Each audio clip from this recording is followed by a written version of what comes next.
Introduction. If you're looking for a fairly automated way to build a brand online, you don't have to look further than Twitter.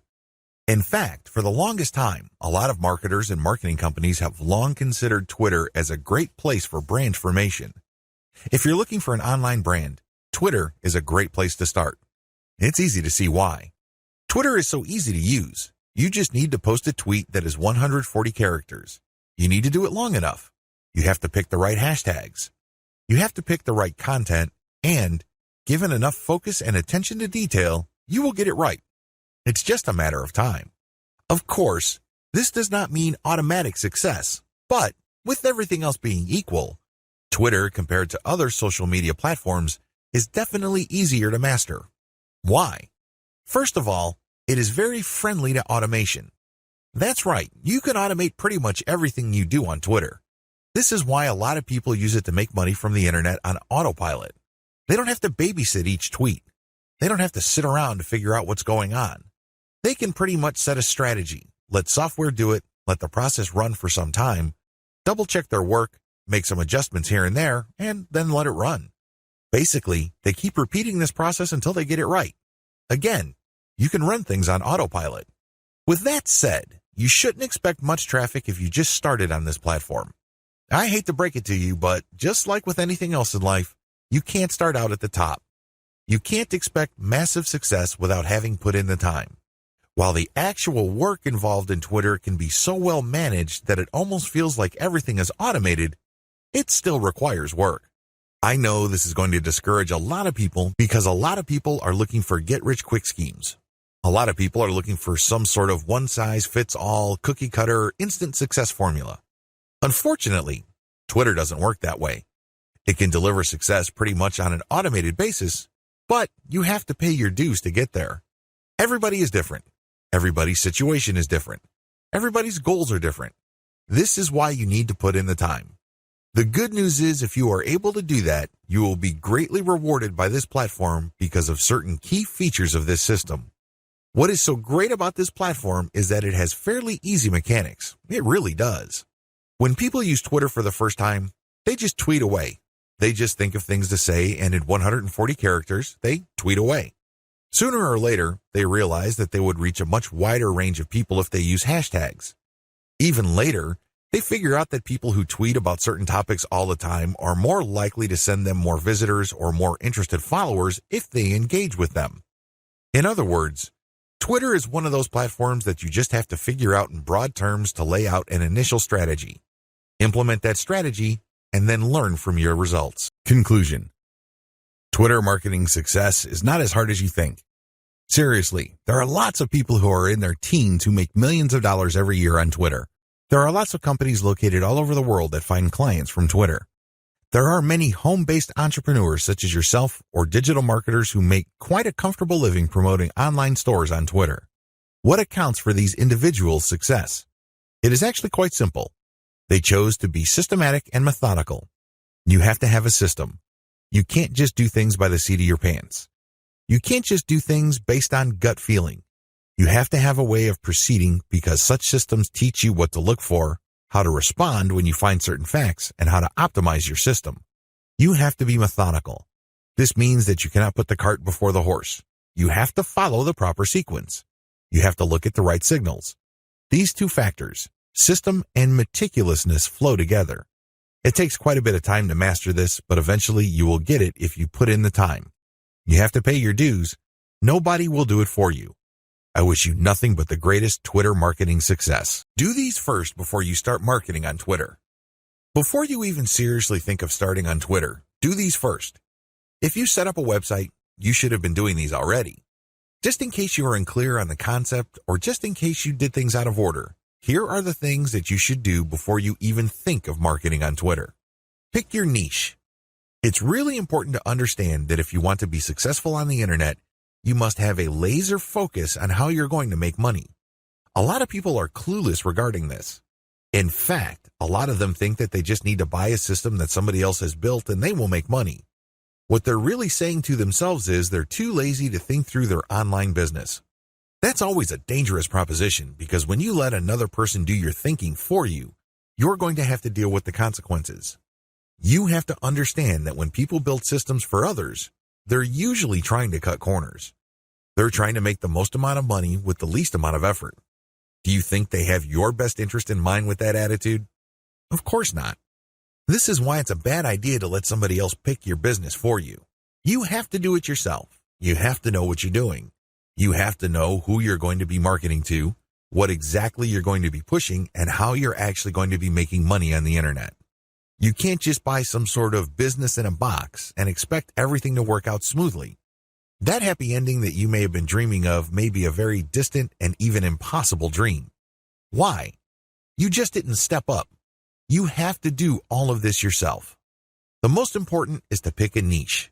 A niche is a subject matter category or some sort of category for whatever collection of needs you are trying to address. What kind of problems do the products you are promoting or the website you are building address? Pick that niche. Understand how that niche compares with other niches. Understand whether it fits your amount of resources and your expectations. Build a site. You can outsource this. You can create a site that addresses your niche. When you're building a website, you're not just putting up a nice-looking online destination. It must do something. It must convert the traffic that you drive to that site into cold, hard cash. Create a mailing list. Next, you have to create a mailing list. This is crucial. Your mailing list is actually the payload of your website. Sure, you may be putting up affiliate ads on your website. When people click these and they land on the sales or landing page, they may buy something. When they do that, you get a commission. That's nice and everything, but if you really want to make money over the long term, create a mailing list. Why? Whatever credibility, respect, or trust you create with your website, you maintain with your mailing list. When you have an update on your website, you just publish the link on your mailing list and invite people to click through, and you have yourself a nice burst of traffic. I've got some bad news to share with you. The vast majority of people who visit your website will never come back again. That's the harsh reality. When you have a mailing list, you get to retain some of that traffic.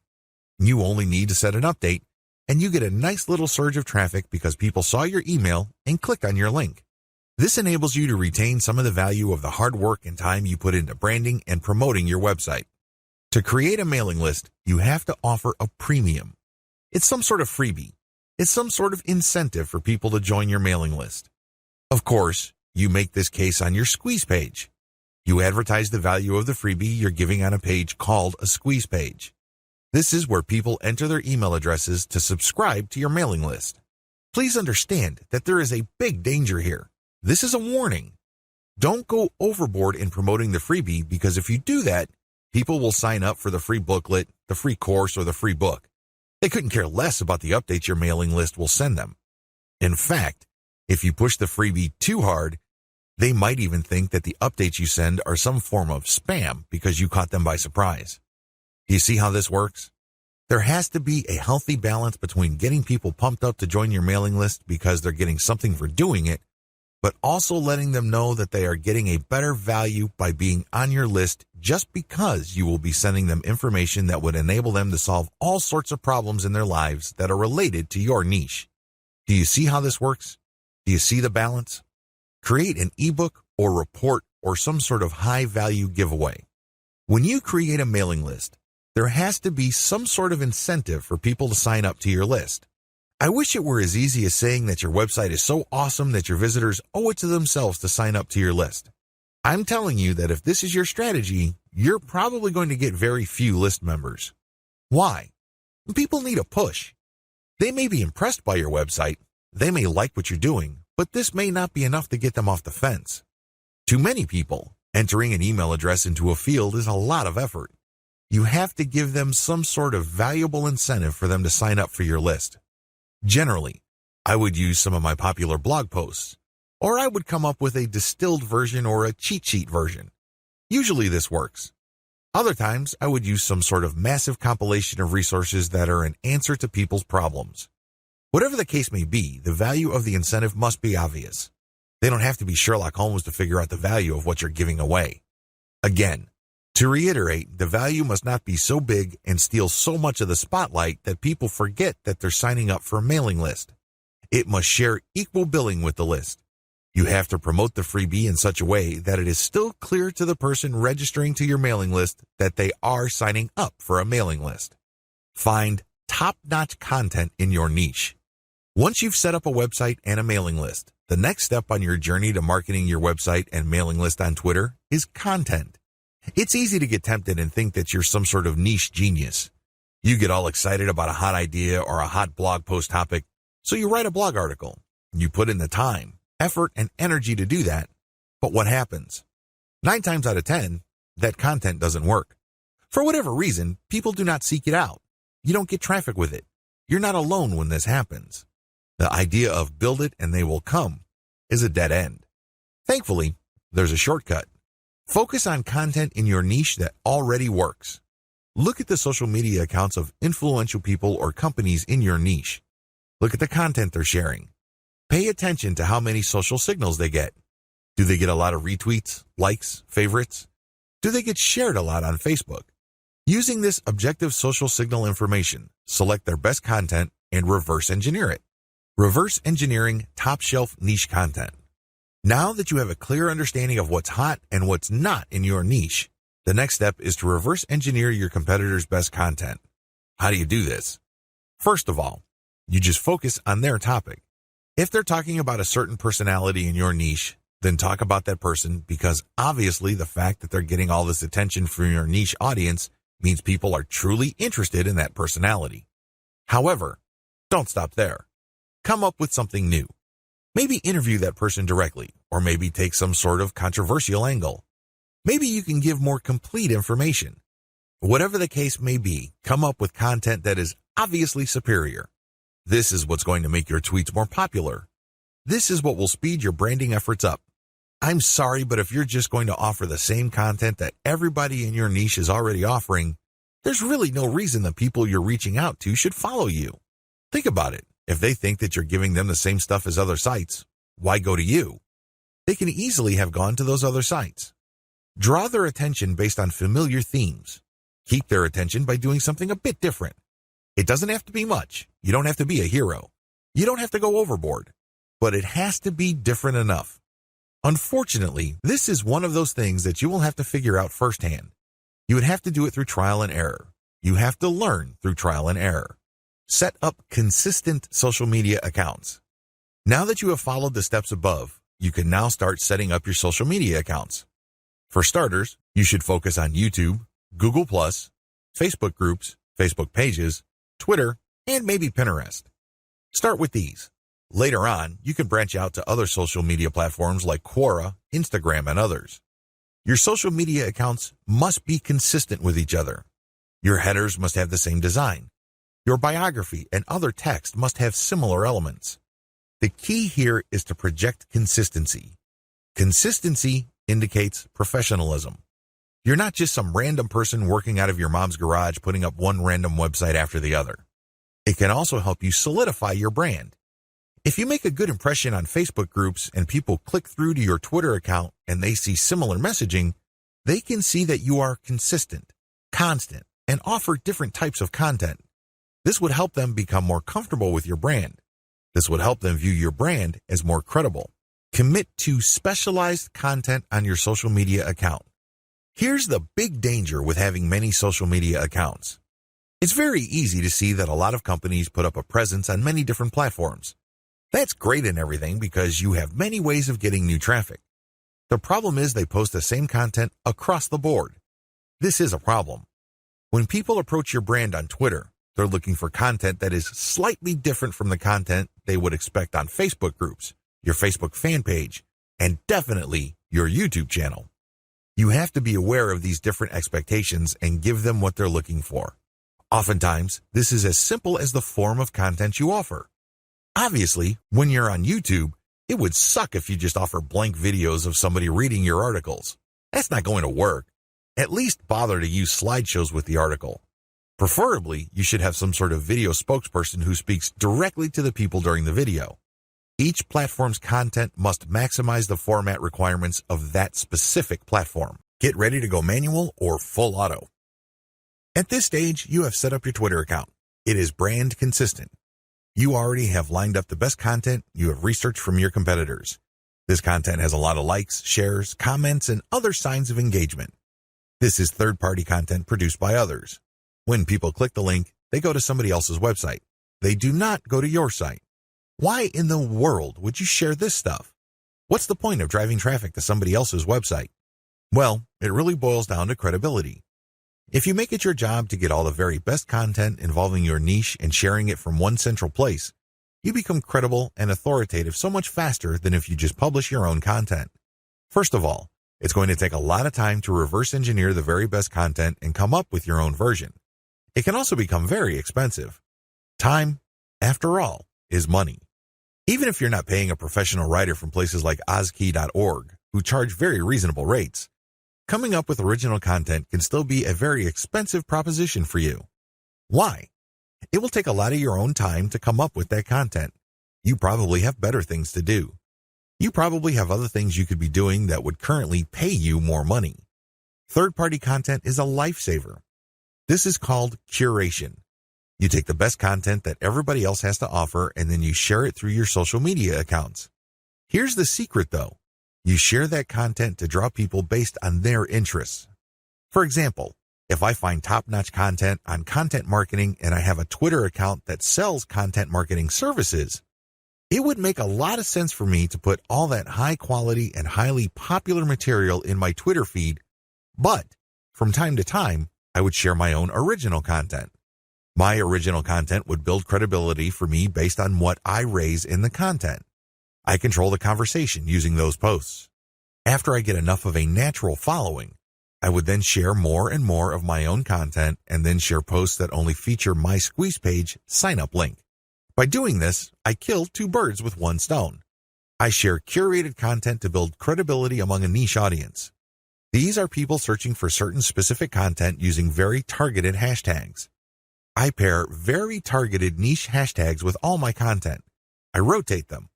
Then, I send out this content slowly but surely. I get people who are truly interested in my niche. Once I've established quite a bit of a following, I then share my own reverse-engineered content. This builds even more credibility, and this can also lead to my website getting backlinks from bloggers who are monitoring my niche. Finally, once I've got enough flow going, I would then start rotating my squeeze page link through my tweets more often. Instead of showing my squeeze page tweets once every 2 days or once a week, I can start showing it every few hours. However, it only makes sense to do this once you have established a decent number of followers and there's a high enough overall engagement level with your tweets. This is the general strategy. You can do this either manually or on full auto. What is fully automated tweeting? Fully automated tweeting is exactly what it sounds like. The content that you are going to be tweeting is fed through a social media content publishing tool like Hootsuite or Social Oomph. You just set up a schedule and the links and the tweet text that you put are going to be published to your account. You don't have to babysit your Twitter account as it publishes tweet after tweet. You also automatically plug in the hashtag that you want to target for each tweet. Fully automated tweeting can also mean using certain tools like Follow Liker that actually mimics liking other people's accounts. Usually, when people have their posts liked, they feel good. It feels good to feel like you matter. It feels good to be appreciated. A certain percentage of these would actually click the account of the person liking and see what their page is like. If they like what they see, they end up following. Fully automated tweeting also includes this. You basically automate publishing, but you also automate engagement. There are many tools currently available on the market, but here's a bit of warning. Twitter is cracking down on bot-like behavior.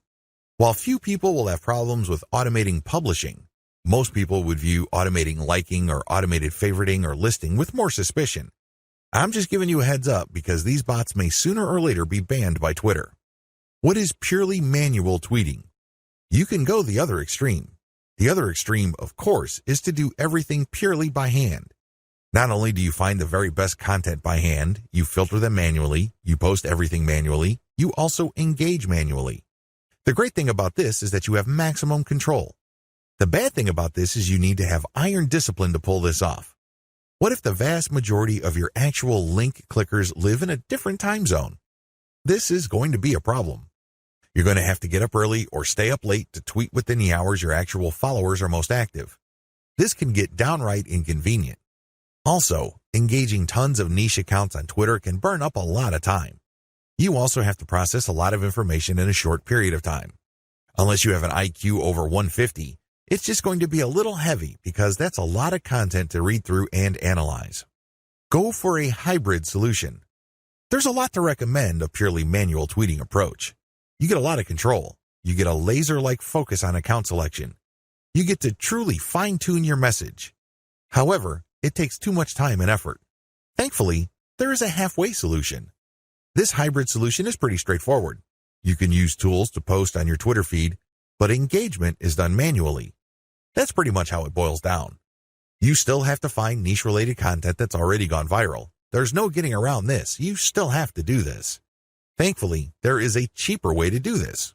You can, of course, do this yourself. Like I said, time is money. You might also feel like you're going nuts because you have to read so much material. The shortcut is to use a service like congoplus.com. They have virtual assistants from places like India and the Philippines that you only need pay $18 per day. These bright, ambitious, educated people would then find the viral content that you're looking for that meets your criteria. They then send you an XLS file, you verify, then you pay them. It's only $18 for 8 hours worth of work. You can't beat that with a baseball bat. You really can't. However way you choose to do it, you need to get this content. You then look for influence leaders on Twitter that cater to your niche. Again, you can do this yourself or you can hire a virtual assistant to do it for you. The secret is to make sure that they're almost always talking about your niche. Once you are sure about that, you can then look at their content and pay attention to their hashtags. Copy these. You're going to pair these with your tweets. Use an automated tool to publish. Whether you're doing things manually or automatically, use an automated tool to publish. The good news here is that you're not taking blind shots in the dark. When you publish, pair this content, whether it's original or third-party, with hashtags related to your niche. The big difference is what happens next. When you're using an automated system, you wait for an organic following and then you mix in your squeeze page links and your content links. You then use some sort of tool to mimic engagement. For a manual approach, you do the same. You wait for an organic following to increase and then you mix in your own stuff. The big difference is you invest 1 hour per day doing manual outreach to influencers in your niche. You should already be doing this because these are the people you got your hashtags from. Remember? The extra step that you need to take is just to engage with them. Tell them that you like their content. Manually like their stuff. Click the heart icon or retweet. Do whatever you can to get on their radar. One-to-one or person-to-person engagement is crucial. You have to get on their radar. Again, you can try to automate, but it can be ham-fisted. Also, it may be so obvious or clunky. Worse yet, Twitter might be cracking down on engagement automation, so this option may not remain open for long. Manual Twitter marketing. Assuming that you have decided to go the manual route, here's what you need to do. You have to budget your time. If you think you only have 1 hour to spare, make sure you give it at least 1 hour. This means stick to 1 hour exactly or go a bit over, but you need to make sure you put in the time. Find niche leaders. First, you need to find people's Twitter accounts who talk about your niche. Enter the keywords related to your niche into Twitter to find those accounts. How do you know these keywords? Where do you find these keywords? Here are the steps. Create a Google AdWords account. Don't get scared, this is free. Create a free account. Use the Google AdWords Keyword Planner tool. Enter websites that you know are competitors of yours, and alternatively enter well-known websites that you know are in your niche. You should get a nice listing of keywords using this technique. Once you find these keywords, look up those keywords to find even more related keywords. Make sure that these keywords get a decent amount of traffic. Read these keywords and be convinced that they are actually related to your niche. Once you have a nice clean list of keywords, plug this into Twitter to find accounts.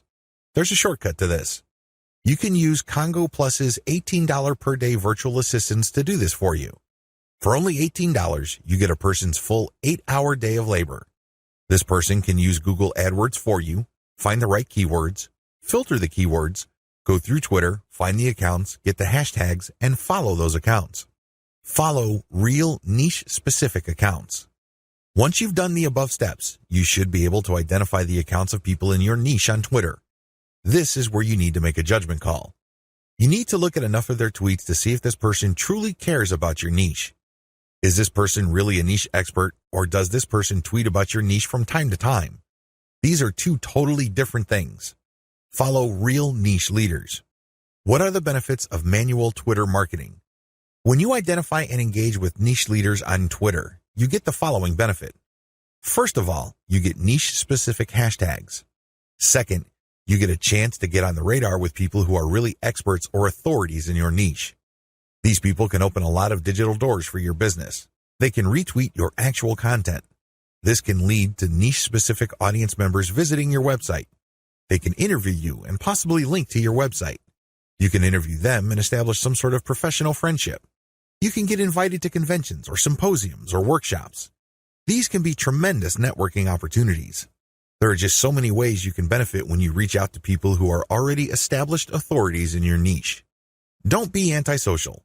Don't think that you can be successful just with your own efforts. It doesn't work that way because there is a network of really credible people on Twitter already who have the influence that you're looking for. Why not just piggyback on their influence? Why reinvent the wheel? Manual tweeting, pros and cons. Manual tweeting, as we have defined, involves automated publishing of content that you have manually selected. This is content that you have curated. The publication is automated, but your engagement is manual. You're going to find niche-related accounts. You're going to engage with them manually. You're going to tweet, leave comments, so on and so forth. Here is how the advantages and disadvantages break down. Pros. The first advantage is to get a higher level of engagement. You actually get to say to these people what you think. You get to interact with what they have to say. Maybe they're critical about your idea, so you explain your position to them. You give them a counter-argument. You ask for examples, or you rebut what they have to say. When you do this, you're not engaging in a pissing contest. Let me be clear, this is nothing to be emotional about. Instead, you use this as an opportunity to prove to them that you know what you're doing. True experts will accept the fact that not everybody will agree with them. When these experts are satisfied that you argued your position well, even though you don't agree with them, they respect you. They also respect you when you give them information that they may not know. This can lead to instant expert status. You only need to do this a couple of times with the right people and, believe me, they become your cheerleader. Another advantage is you get access to a pre-qualified niche audience. When an authority leader interacts with you on Twitter, they're actually publishing their conversation with you on their feed. This is a big opportunity. Don't blow it. When they respect you enough to keep responding and you give them one top-notch answer after another, they might even retweet a tweet of yours. This is a bonanza. Why? These people are already experts on Twitter in a specific niche field. This means that they have attracted people who consider them authorities. When they engage with your content to the point that their followers see your brand and your content, you get access to that audience. Psychologically, people would see if the person that I respect and admire so much respects this other person who I don't know enough to engage with them respectfully. I should pay attention. If this keeps up and the person who they follow keeps repeating your stuff or keeps engaging with you, it's only a matter of time until some of their audience members would jump over and follow you as well. Please understand, this is not a zero-sum game. It's not like they would unfollow the one expert to follow another expert. Instead, they're already following one expert and they would just follow another expert. They would be following an additional expert. You're increasing the social influence pie instead of fighting over somebody else's influence. They're not losing out. Another advantage to manual tweeting is the speed at which you get backlinks. I cannot emphasize this enough. If you want to boost your website's SEO and you want to get more search engine traffic, you will need backlinks. You can get this much faster when you do manual engagement. The people you're engaging with are in a better position to see that you know what you're talking about. You get to earn their trust and their respect faster. Once this happens, they are more likely to interview you or share content that you posted on your website. Whatever the case may be, this produces a backlink. This backlink really is a measurement of respect for your authority or an acknowledgement of your credibility. It acts as a vote of confidence. The more you reach out to a lot of authorities, the more high-quality backlinks you get. This can boost the overall ranking of your website. Finally, you may be invited to speak at conventions, workshops, or seminars. People might ask you to submit an original article that they would be publishing somewhere else. Best of all, you may get introduced to a big player in your industry. You might get a job offer. You might get some sort of consulting opportunity. Honestly, the range of opportunities available to you is endless. You just need to get out there. The best way to do this online is manual tweeting because you are in full control of your engagement. You craft the public persona you project, and this enables you to be more aware of opportunities as they flash into existence. Disadvantages. The big cons against manual tweeting should be obvious. It takes a lot of time. That's all I need to say. It should be self-explanatory. Second, it's content intensive. While content curation can help you tremendously, it can only go so far. You cannot become a global expert on a particular niche on Twitter and be respected by all other subject matter experts if all you do is share their stuff. That's just not going to happen. Ultimately, they're going to ask you, what about your stuff? What do you have to say? What does your original research indicate? You don't want to come up with a 0 when asked those hard questions. Finally, there is no assurance that you will get some sort of alliance. I hate to say it, but certain niches really don't get much coverage on Twitter. You might be able to interact with a high level of niche authorities on Twitter, but that doesn't necessarily mean that they operate blogs that can then link to you. Still, on balance, manual tweeting on Twitter delivers more benefits than its costs. Manual Twitter follower generation. How do you generate followers organically on Twitter using a manual technique? It's as basic as finding niche-specific accounts and finding their followers. Follow these niche-specific accounts, but pay attention to their followers. Follow followers who you know are truly interested in your niche. This requires research. You actually have to look at their tweets or look at the stuff that they're retweeting. Once you see a pattern and it is niche-related, follow these follower accounts. I know this is simple, but it's also effective. How to find the right niche influence leaders on Twitter. At this point, it should be fairly clear that you need to follow the right people on Twitter. Otherwise, the tips I've shared with you will not work. If you're just going to follow random people on Twitter, you don't know who you're influencing. In fact, you don't even know if you're influencing them at all. You have to understand that on Twitter, some people generally follow a general rule. If you follow me, I follow you. Nowhere in this does it say they're actually interested in what you have to say. That's a big problem. If you attract the wrong following, you're not going to get many results from Twitter marketing. In fact, the results you get would be the same as if you did not do Twitter marketing at all. That's a waste of time. You need to find real people. You also need to find real influential people. This isn't bad enough. You need to find real influential people in your niche. How do you do this? Here's my step-by-step guide. Pay attention to their biography. Look at their bio. Is it on point? Does it indicate the persona of a person who is truly interested in your niche? This is crucial. If there are no niche-related keywords there, or it's not obvious that this person is part of your target demographic, and it's not some sort of passionate or credible enough authority in your niche, then this is probably the wrong person. You may be barking up the wrong tree. Look at their follower-to-following ratio. This ratio is simple. Look at the number of people this person follows and look at the number of people following this person. If this person's followers greatly outnumber the accounts this person is following, chances are this is a real account. It is not some bot that is fully automated. Instead, this person actually has influence because for how many people he or she is following, he is followed by hundreds, if not thousands of more people. This is very important. If it turns out that the number of people following this person is pretty much the same as the number of persons he is following, it's probably not a good idea to follow that person. This person is probably just using some sort of software to take advantage of the fact that when you follow people, they follow you back. Some of them follow you back. Pay attention to their level of engagement. Look at the stuff that they talk about. Pay attention to their tweets. What do they constantly retweet? What do they tweet about? Are they talking about the same stuff most of the time? Does their account get a lot of retweets and posts, retweets and engagements? Do they get a lot of favorites? Is there a lot of engagement with the content they share? Even if this person is totally focused on your niche, but it turns out that their tweets don't get much engagement, they may not be all that influential. Becoming credible with them and getting access to their market may not work out for you. Their audience may not work out for you because they're not really authorities. Pay attention to the specificity of their posts. Look at their posts. Here's a rule of thumb. If 80% or more of their posts have something to do with your niche, follow them. Follow them if all the other points I raised above apply. But if it turns out that this person's bio is on point, it has more followers than the accounts that he or she is following, it has a high engagement level, but this person focuses on generalized content, this person may be a dud. In other words, this person is some sort of Twitter celebrity. This person is only an authority because of their personality and not much else. They're not an authority because they focus on a niche. They're not an authority because they are truly passionate about a niche. People only follow them because they think their personality is interesting. So, what you get is some sort of individual celebrity market. That's not what you're looking for. You're looking for a niche audience. Follow and engage. So, what do you do when you find a niche-specific and truly authoritative account on Twitter? First of all, they have to meet all the criteria listed in video 5. Assuming they pass with flying colors, you follow them. Don't stop there. This is just the beginning. Once you follow them, you engage.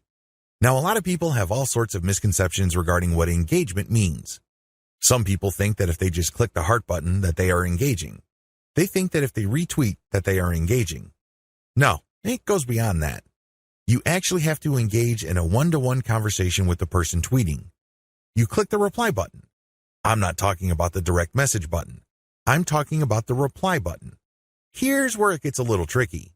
You can't just use a stock answer like, hey, good post, or you're a genius. I admire you. I love you. No, that doesn't work. Those are worthless. Why? And true authorities get those all the time. They're credible. They know what they're talking about.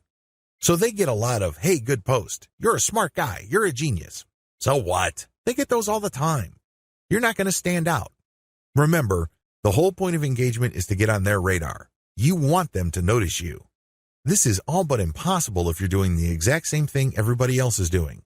Everybody thinks that they're a genius already. Yet another guy piping up and saying the same thing is not going to register. How do you truly engage? Here's what I do. I ask questions. I know that sounds basic, right? But you have to ask the right question. You have to ask a question that indicates to the person loud and clear that you've read their post. Maybe you click through the link that they shared. Maybe you analyze their tweet. Whatever the case may be, your question must communicate this. Your question must get them to think or analyze or look at things with a new perspective. When you do that, you get respect. Why? You're pushing them. You're challenging them.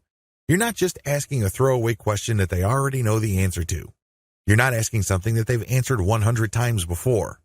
You're basically letting them earn a chance to prove why people think they're experts. Most mature adults respect this. They're not scared by this. They're not threatened by this in any way. Even if you do come across somebody who has a thin skin or views this as an attack, you still gain authority and credibility because other experts are following that person.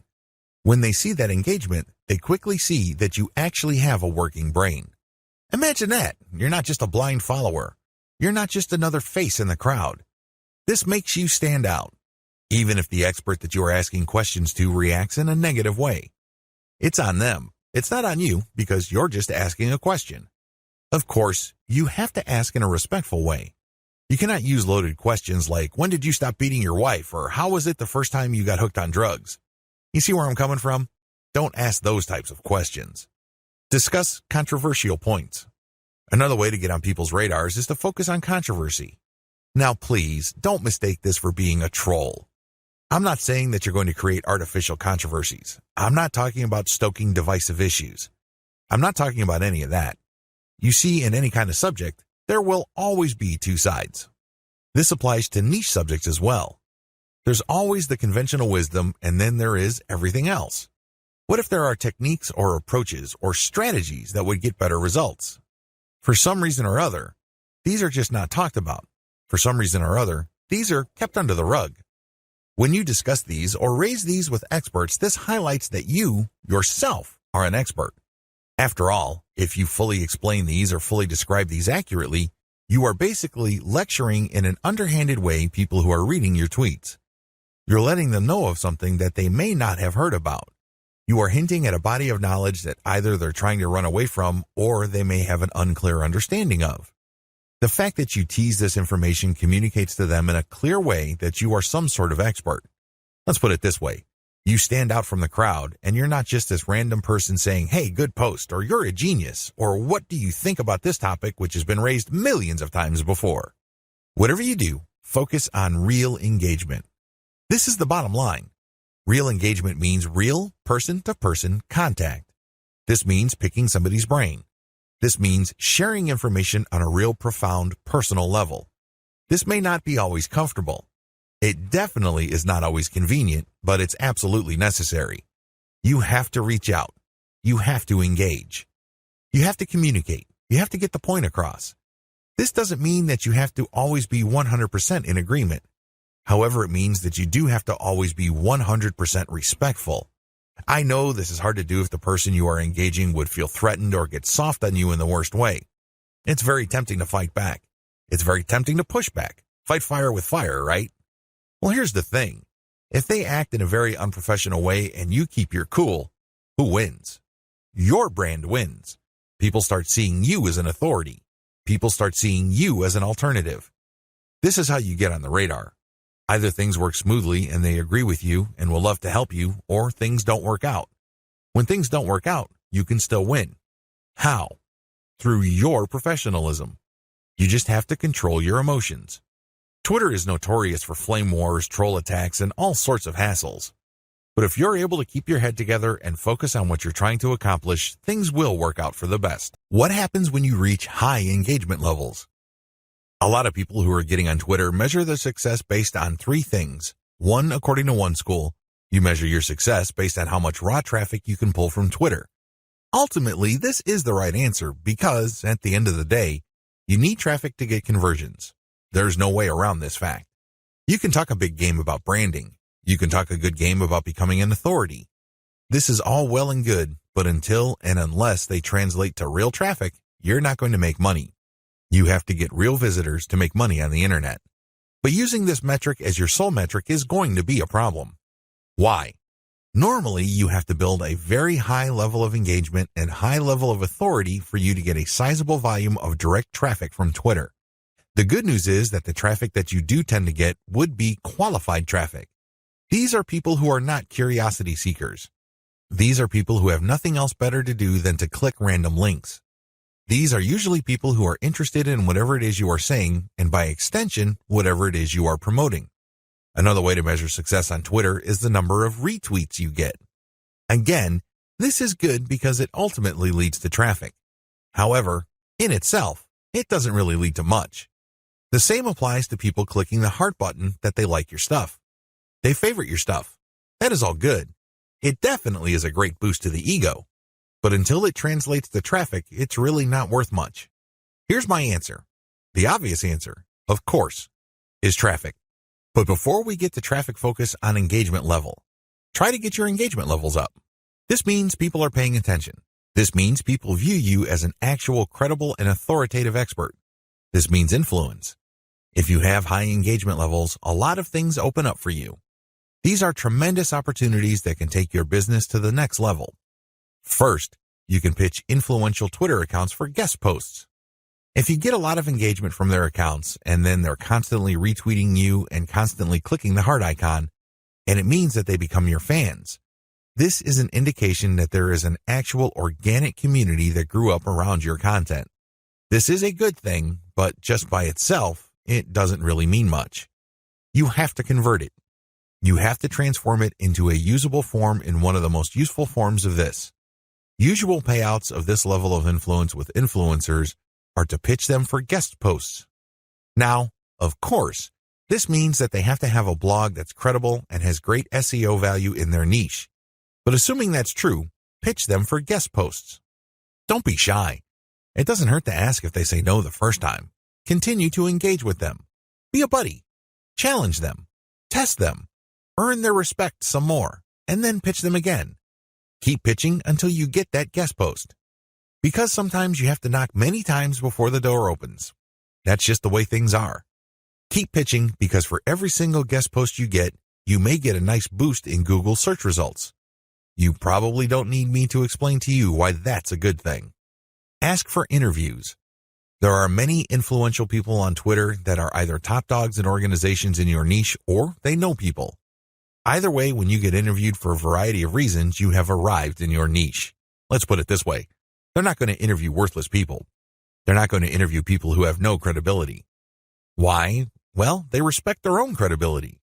They want to protect whatever status they have. One of the worst ways to do that is to interview people with no credibility. They want to build up. So, the fact that they're interviewing you signals to whoever respects them that you are worthy of respect. It signals to people that you are credible, that you are worth following. It tells people in so many ways what you have to say counts for something. This is a big deal. How come? You can leverage this interview that you've got as proof of your expert status. You can then contact influential publications in your niche to get backlinks. You can contact the networking groups, symposiums, and conventions to get speaking opportunities. You can always point to the fact that you got interviewed by these highly credible places. Another advantage you can get when you put in the time to manually engage with truly influential people involves blogging roundtables. Blogging roundtables are basically group interviews. The person holding the roundtable would come up with a general topic. For example, they're talking about general SEO trends in 2018, and then hit up a large number of people for their interviews, knowing full well only a small fraction would respond. If you get invited to turn in your feedback, you get a nice link. Imagine if the Blogger Roundtable was being held on the premier website in your niche. Again, it doesn't take a genius to figure out the dynamite SEO potential of this opportunity. Build a high-influence retweet circle. This final benefit escapes a lot of marketers. In fact, even Twitter marketers may be completely blind to this. This is one of the biggest benefits of manual engagement with influential people on Twitter can ever deliver. When you get these people to think that you are credible and that you are an expert in your own right. Eventually, you can count on some of them to automatically retweet your stuff. This is a big deal.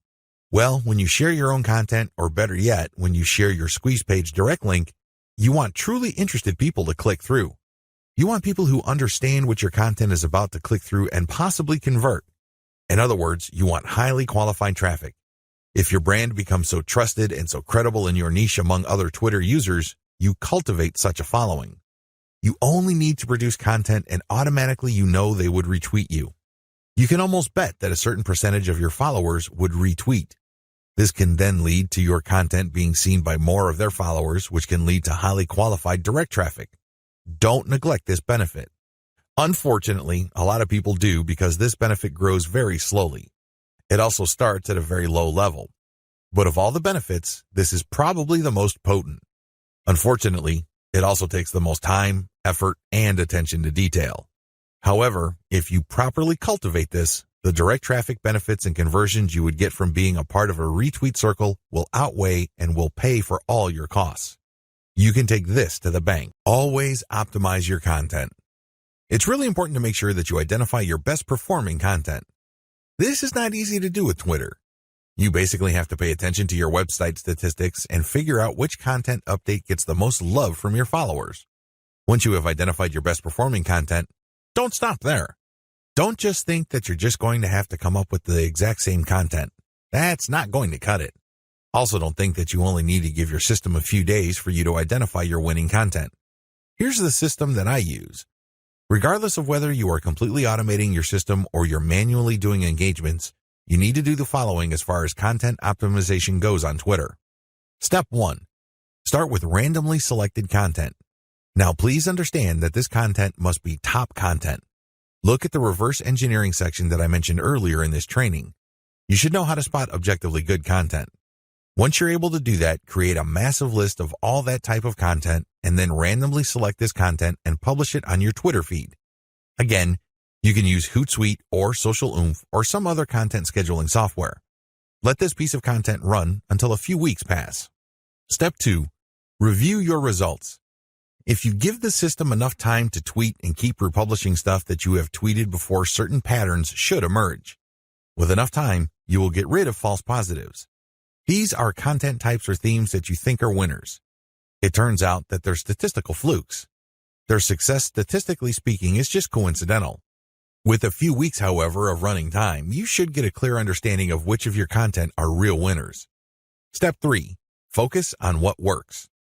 At this stage, you should have a clear understanding of what truly works. These tweets are no joke. If you tweet this type of content, you can rest assured you will get quite a bit of engagement and click-through from your Twitter feed. You need to create more of this type of content. If you don't have the time or resources to do that, you should find other third-party content that is just like your winning content. Focus on what works. Scale it up. Pair it with your squeeze page tweets. Pair it with your content that leads to ads or other conversion devices on your website. Whatever the case may be, you need to focus on what works and scale up once you've identified reliably productive content. Again, this takes time.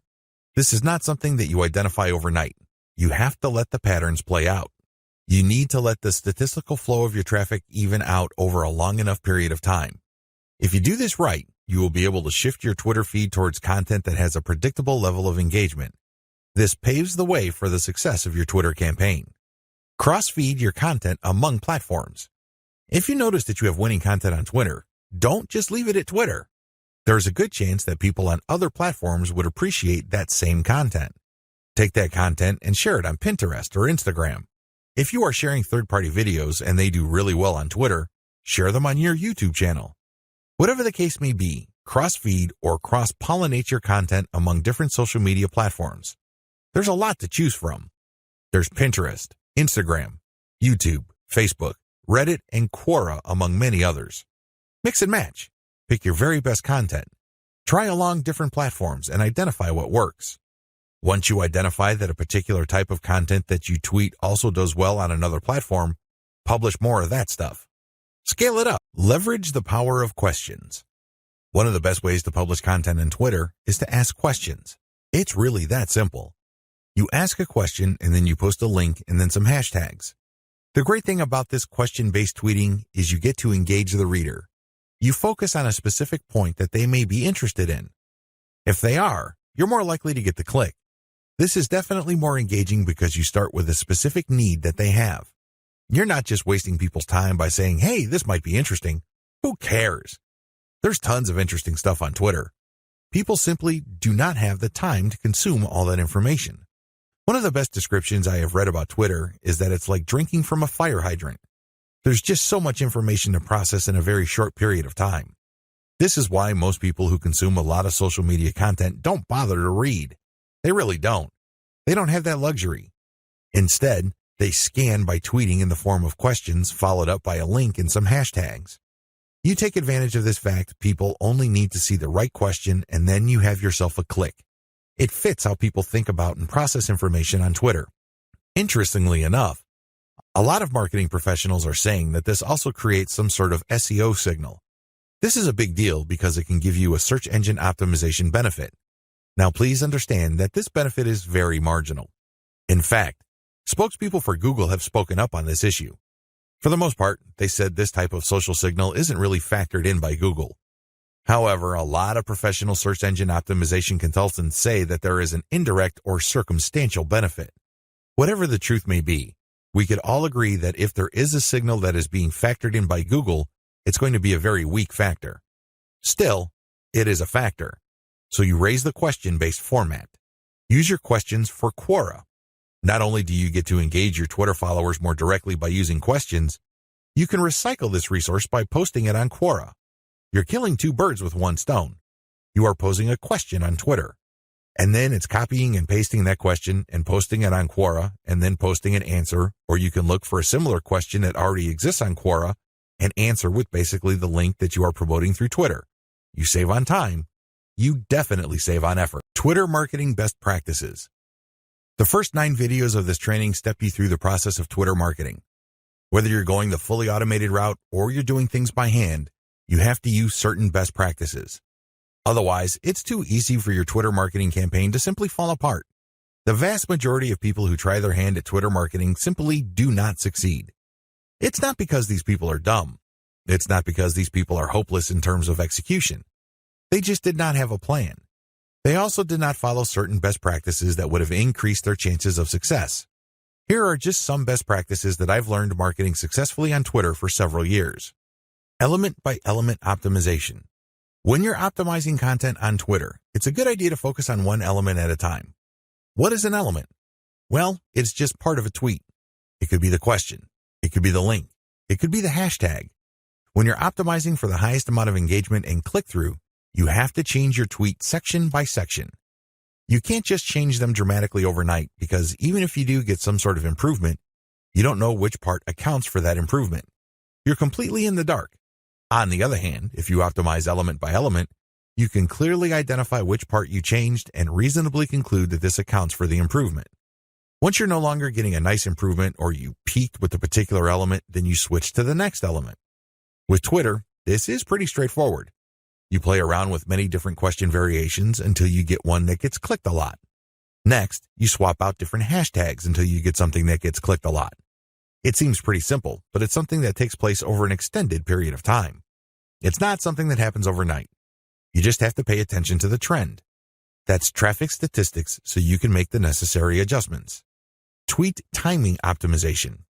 Depending on your time zone, it may well turn out that a lot of your most active followers prefer early morning or late at night.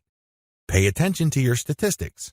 Maybe you're using Google Analytics. Maybe you're using StatCounter. It really doesn't matter. Pay attention to the time of the clicks coming in. You see a pattern.